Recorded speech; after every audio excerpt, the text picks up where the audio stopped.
Esande hwire TV West ekakoreka amakuru aho mutora wa Karamu mu ruka gwa Kimbugu umugombora yakabwoya owamanyirwe nka Posi yanahimbisubwe emyaka 22 yashangirwa yisurwe kandi umutumbe gunagirwe omusurwe bicodi hihi neka ya musinguza umutoro bona bari kutura mu cyaro nico cyumwe n'ikigambwa ngo kurugobwo abekeje bona bakiruka babuzamisho kandi hasigireho abakozi bonka eki kikaguma n'ikiteganisa abatura okuhika obatahirira amakaga kandi bakasigenjiye yemiryango n'abagishenya omunju umuryango gumwe gubire gurume duka na nebara kandi byona babishisha bitu ubwire bugenzere kucya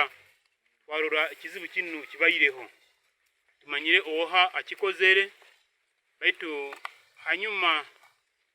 yokufera hano umuntu kama wekeno akayirukaho ati ubu yayirukireho hahoyireho wikemu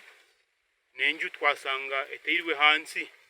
umuntu utwasubiraga wakita mugenzi waitu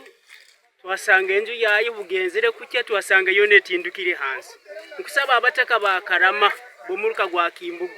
tureke kutwarira amateko mu ngaro turengero kwegesa abataka umuniko kutwara ibiragira mu ngaro no kuyahara ubusumane bibi batibiremeseze ati nko musaje uninyeneka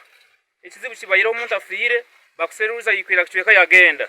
eka yayegenzera ati nabantu bagitiye tubamenya kubamanya uri nyineka abana bawe na family uyineki eka yawirukire abantu baferwa muntu hakicweka to kwenda kuzokaho Christine Chargonza kansara wo mukazi wa Kimbugu yajimere cikorweki ari kugira ngo abatora batere cyarizi na ribi abataka kwetaga kubaterera mugarukire ebiragiro mwabitwalira mu ngaro kandi mwayebwo bwa ruhanga kino omuntu akozere kikorwa kinu ruhanga weriso likoto wa murozeregeira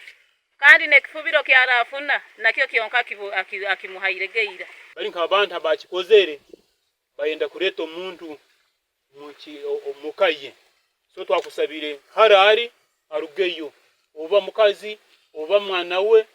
ose kutuhereza amakuru agakukiraho nicyo kula na police kwase kuwata ebintu negenda kora kubihereza omuramuzi ni wamanye kike cya sakuswera abo abayikirize ngukora kibakayita mugenzi omukira kutwakorera amakuraga polisi ya Karama yaba yashikira hamwanya kandi omumbo bakozi abekeji yakwatwa okuhweraho kucondoza amakuraga gasha kwa Thomas Tumwebaze.